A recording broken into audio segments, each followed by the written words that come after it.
All right, we got a double header today. Let's see. I watched a couple movies this weekend, and I'm here to tell you about them because that's what I do. This is just as much for me as it is for you. I've noticed the older I get, the more I forget. That's my motto. The older I get, the more I forget. So if I'm not writing stuff down, I gotta record it. Otherwise, I'm gonna forget it. 10 years, maybe I'll look back at all these and I'll say, "Hey, oh, I remember watching it. I remember watching that. I remember that movie now. I remember Angel Fist. I remember Street Walking." Now, some of these are like the rewatchables, the stuff that I know fairly well, like the first one that's up today, which right there, it's the 40-Year-Old Virgin. I saw this when it came out in 2005. I saw it in the theater with Emily, my now wife, and I was a big fan of the show Freaks and Geeks, so I was really looking forward to this one because I know that Judd Apatow had a lot to do with that show, and I know that there was some Freaks and Geeks talent involved, particularly Ken, as we called him back then, but now his name is Seth Rogen because that's who he was on Freaks and Geeks. And I don't think it can be illustrated enough just how much of a thing Seth Rogen wasn't when this movie came out. He was a thing to me because I like I said, Freaks and Geeks, but when this movie came out, he was pretty unknown. This was like I'm not going to say it's on par with Sam Jackson in Pulp Fiction, but it's definitely a guy who was not yet a household name, who after this movie came out, he started to pick up steam. And then, of course, the one after this that Apatow did a couple years later, Knocked Up, turned him into an international sensation. And then Superbad, that was a doubleheader. Superbad is the best of these mid-2000 Apatow-produced comedies, I must say. But 40-Year-Old Virgin is quite good. Some of the... Hold on one second. With any movie that ages, some of it hasn't aged through a modern lens, but I don't watch movies like that. I don't think that's very entertaining. I think all it does is get people upset. They got their clickbait titles about how Andy is actually a stand-in for the modern toxic male or whatever the heck they talk about. I don't watch movies like that. I watch them for what they are. Movies. Fake fantasy entertainment. I don't go to movies for moral lessons. I'm sorry. Maybe I'm just weird like that. Maybe I grew up in a different time.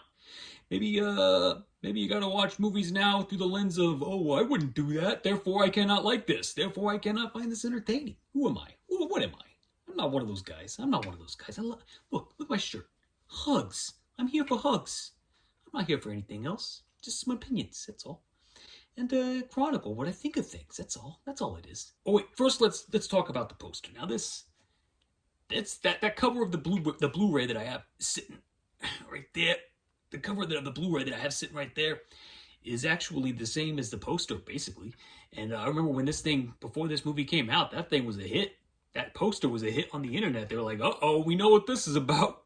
We know what this one's about." You got Steve Carell on there with that funny little smile on his face, and the title, 40-Year-Old Virgin. Okay, sold. What do they call this? In Hollywood, they would call this I don't know what they call it. I don't live in Hollywood, but it's an instant attention grabber.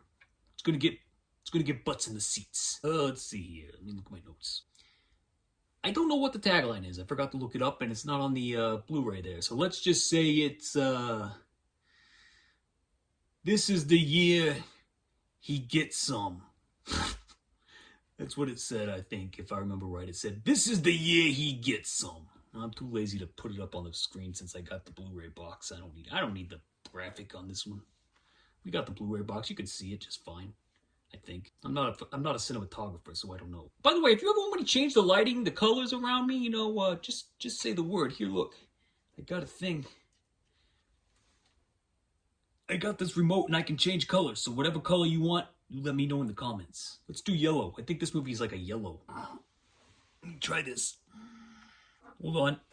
Hey, look at that. Now we're talking. Yellow.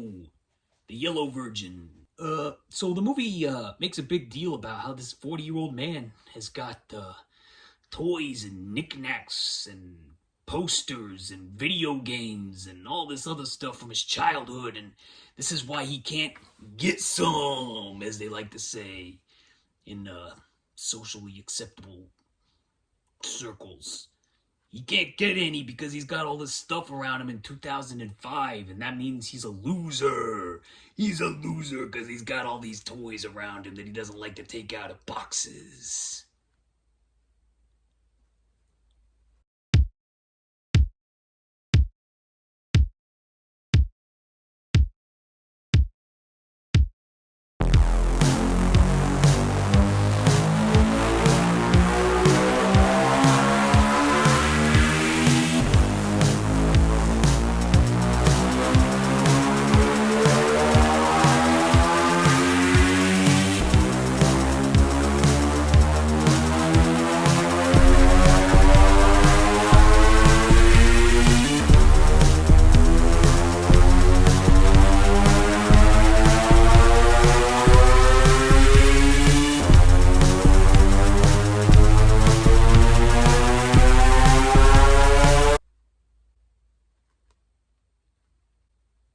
I guess I'm a loser too. I'm not a 40-year-old virgin, but I am 40. I don't even know. And I've been around the block. You know what I mean? You know what I mean. I got a wife. Her name's Emily. I saw this movie with her. I'm not bragging, and it's no big deal. Even if you are a 40-year-old virgin, this is what the movie's trying to say. Even if you're a 40-year-old man, okay? Here, listen. Even if you're a 40-year-old man, and you haven't, you haven't done the business, no one cares. No one. I wouldn't even be trying. At that point, I'd just be like, well, I guess this is my life. I like this stuff all around me here. I don't need to, prove my manhood and prove how virile I am because I can get things going downstairs with a lady or man, whatever your preference is. I don't care. I like them both. This is every adult now is my point. Every adult's got the toys. They got the room with they call it the man cave. I hate that term. Man cave. It's so degenerative. Is that the right word I'm looking for? It's so negative. It's derivative. No, that's not it. Oh, honey, I'm gonna go down to the man cave. Gonna go down to the man cave and play Halo 3. Gonna go down to the man. What do they play nowadays? Gonna go down to the man cave and play Warhammer. Well, you know what? The wife is coming down there too. You know why? Because all the girls like this shit now too. They all love it. Let's go to the woman cave. I bet it looks like the man cave. There's no differentiating this point. Everybody's a nerd. We've all been nerded out because of the internet. And hey, I'm here for it. Hey, I'm not complaining. I'd rather live in a world of nerds than the movie I'm going to talk about after this. I can tell you that much. Even these guys, I wouldn't want to hang out with a single one of them except maybe for Andy. Everybody else is just a terrible human being. They're funny to watch, but these guys have some major problems. Even back in 2005, I mean that's a big part of the movie. I mean Andy still likes to hang out with them and he makes some friends, but I wouldn't hang out with these guys. Couldn't pay me. Well, I might pay for that Bona Jams box. That looked pretty entertaining. Jane Lynch. I think this is the first time I may have seen her, but I love her. She is hilarious. I think Jane Lynch is one of the funniest comedians, funny people in the last 25 years. I don't know. She just cracks me up. She's everything about her just cracks me up. She is just full on comedy. Full on. She is a funny lady. And she's hilarious in this. There's the one part where she propositions, which is very inappropriate, by the way. The whole workspace is inappropriate. I mean, all those people will be shut down in 2025. OSHA alert. Get him at Super Tech. But Jane Lynch is very, very funny. She propositions Andy, as Steve Carell is named, and she sings a song to him in the car with the French toast girl. None of it. I don't know. I mean, Andy doesn't like it. I don't like it. I don't know why anybody puts himself through that. I don't even think anybody does put themselves through that in 2025. We're living in a different time. Thank goodness. People got apps now and Ubers, and you don't have to worry about any of this crap. At least I hope not. I'm not out there. Like I said, I have a wife named Emily. And she satisfies my needs. You know what I'm saying? Yeah, you know what I'm saying. We got cats. Anyway, when Andy's a salesman in one scene, he says that the lady that's looking for a VCR should not buy a VCR. He says they're going out. Says they're going out of style. Gotta get DVDs or a combo. Take a look behind me. I watch VHS tapes a couple times a year. Mostly I just display them for aesthetic purposes because I like to live in a video store from my childhood because I'm a man who never grew up past the age of 14 like Andy. They're not on the way out. They're back on the way in. Everybody buys tapes now. Heck, I'm getting ready to raid a Goodwill later on today. Maybe find some new shirts. Getting desperate here. This one doesn't even fit right. Look at this. You can see my tum-tum. You know how I can tell this movie's old? Look at the tech at the tech store. That is some 2000s, early 2000s TVs, and they're carrying a 60-inch TV at one point. Takes two guys. I can carry a 60-inch TV on my back, and I'm not even 3 feet tall. I'd rather be a loser than be somebody who, feels like they have to prove their conquests in life by the amount of people they get in the sack. You ever see these guys? They're not people I want to hang around. You can tell who they are, too. They're not me. I don't need to brag. I don't need to brag about any conquests. I don't even need a lot of conquests. Got Emily. She satisfies my needs. Satisfies me. Roken and Rudd appear to be playing a version of Mortal Kombat at one point when they're doing that. You know how I know your, whatever bit. It hasn't aged well. And the jokes on that, I feel like they could have made them a little funnier. I don't know. That part doesn't hold up. There's a few things that don't hold up in this movie, to be honest. You look like a man-o'-lantern. Well, that's clever. Even the delivery was like, Judd. Paul was like, Judd, do I really have to say this one? And Judd was like, yes, say it. Say it. Say it or you're fired. You look like a man-o'-lantern. I cringed. I think the kids call that cringe. Took a whole half a star off because of that one line. But the scene preceding it, where he's getting the hair removal, that's an all-time classic. That's because they were doing it for real. You remember, right? They were doing that one for real. Steve Carell, that's not special effects. He really is that hairy. I think they got his back before they did the movie, though. Surely a man that hairy on the chest is that hairy on the back, too. And his back is smooth. Smooth like butter. Can you hear me okay? What else I got you? Andy, I'm not really sure what Andy's deal is, to be honest with you, because he comes across as like a sheltered religious man, and that's why he's an older virgin, but they have a flashback scene, and especially in the unrated version, I mean, he gets pretty far with some of these ladies, and quite frankly, I'd call that a win on some of them. The girl with the braces, I'd say that took him out of contention right away. I started watching the unrated version. I got about an hour into it, and I was like, this is too long. These scenes are going on too long, and they're really not that funny. They're not really adding anything, so I've switched over to the theatrical after, I think there's an extra nude scene in the unrated, and once I got past that, I was like, okay, I got what I came for. And I switched up to the theatrical, which is tighter, faster paced, and even at a faster pace, it's still way too freaking long. Took off another half a star for that. He's not a very realistic character, but he's entertaining, and really that's what matters. And his relationship with Catherine Keener. Catherine Keener, by the way, her character is very realistic. I feel like I know this late. I'm a sweet boy, so I don't really know what his actual story is. He had some bad conquests in college, and he kind of gave up. But he looks like Luke Wilson, according to Elizabeth Banks. I don't know why he couldn't seal the deal, but some people don't care. He doesn't seem to be all that interested in that. He seems to be more interested in his hobbies, which is fine. Quit pushing him. And when he's ready, he's ready. It doesn't matter. 40's the new 20. 50's the new 30. 70 is the new 50. By the time I get to 70, I'm going to be living to 100 because RFK Jr. told me I would. He's going to take care of all of it. Him and his worms. And the AI chips. They're going to put them in our brains. Would it be here forever? So that we can live under this great regime. Elizabeth Banks is probably the funniest character in the film. She's so funny. I actually forgot her part was this big. I hadn't seen this in a while. I thought she just had the scene at the bookstore. But no, she's the one with the Luke Wilson line, and she obviously plays a part in the big climactic sequence. The ending was not really my thing. I don't care for the Age of Aquarius stuff. That's just goofy. I took another half a star off for that. I felt like, aside from Paul Rudd, who was obviously very into it, and the other guy, but Seth Rogen, I felt like he probably didn't want to do it. Maybe he did. I don't know. Either way, not for me. Also, if I have one last criticism, and then I'll talk about the final rating.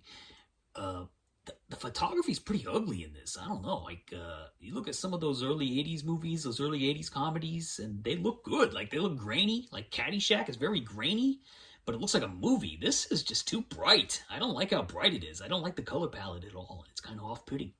So I took another half a star off of that. Where did we end up at? I kept saying stars, but you know what I use. I use thumbs. So I didn't really add them up, but I landed at 3.5 thumbs. It's a good film. It's a good film. It stands up. It's got several loud moments. It's got a good cast. Yeah, it's got some problematic things. It's a good comedy. It holds up. It's a minor. I would call it a minor comedy classic. I don't think it comes anywhere near Superbad. Superbad is outstanding to this day. It holds up. It's the best one. Seth Rogen should have wrote this one. I think it would have been better. Let's see. 3.5 thumbs up. All right, now our second feature is going to be a real quick one. It's called Funky Monks, and it's a music documentary from 1990 something, 91, I think. It chronicles the making of the Red Hot Chili Peppers' classic album Blood, Sugar, Sex, Magic. Made a fine double feature with the 40-Year-Old Virgin. Not really. Not much in common. But it's actually pretty good. I actually enjoyed it. As a time capsule, this thing is actually very, very good. Black and white photography. I don't really like any of the Chili Peppers as humans. Flea is actually pretty cool. I like Flea. He's got his demons. All these guys have got demons. Anthony Kiedis has got some major demons. Hey, we gotta forgive and forget. Yeah, that's what I don't know if they should. Well, we're not gonna go down this road. Funky Monks. They're recording Blood Sugar Sex Magic in a mansion. Rick Rubin shows up, the iconic Rick Rubin. You often see him in the front row of wrestling events. Huge wrestling fan, Rick Rubin. I don't know if you knew this. He goes to a lot of WWE shows to this day.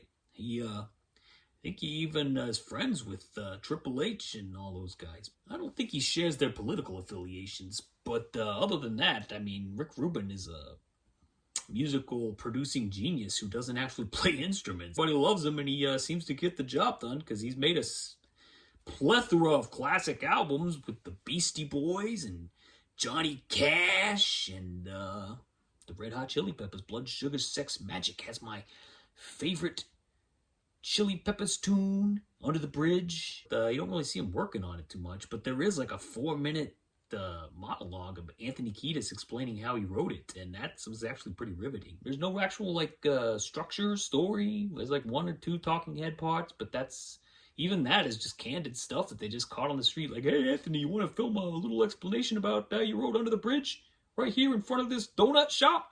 And he's like, yeah, sure, I'll do that. I can't do it, Anthony Kiedis. I don't think any of these guys own shirts, and they're all like weirdly ripped. I don't know when they work out. I didn't see them working out. We got a whole hour of documentary footage. I didn't see them do any workouts. They were hanging upside down once. You gotta have some core strength for that, but they were whining about it. I give this one. I don't know how to rate documentaries. I'm gonna be honest, so I'll just say I recommend it. You can find it on YouTube. You want to spend an hour with the Red Hot Chili Peppers and Rick Rubin and couple other cast of characters. By the way, I play guitar, okay? I got a guitar and I play it every day. And the fella in this film, John, the guy who, the Chili Pepper who does the intro to Under the Bridge, the guitar intro, he says when he plays guitar, he says he plays with an erection. Am I not playing my guitar right? Because that's never happened to me before. And he says he's got to rub one out. He says he's got to rub one out when he gets too excited playing his guitar. I'm like, what? Is this a well-known thing? Andy Guitar didn't teach me that one. Thumbs up. Oh, can't use that. Sorry, Roger Ebert estate. Sorry, Gene Siskel estate. Sorry, Richard Roper's estate. Oh, wait, he's still with us. Yeah, I give this one a recommend. You can find it on YouTube real easy. It's called Funky Monks. Red Hot Chili Peppers. I dig it. Jeremy Spoken.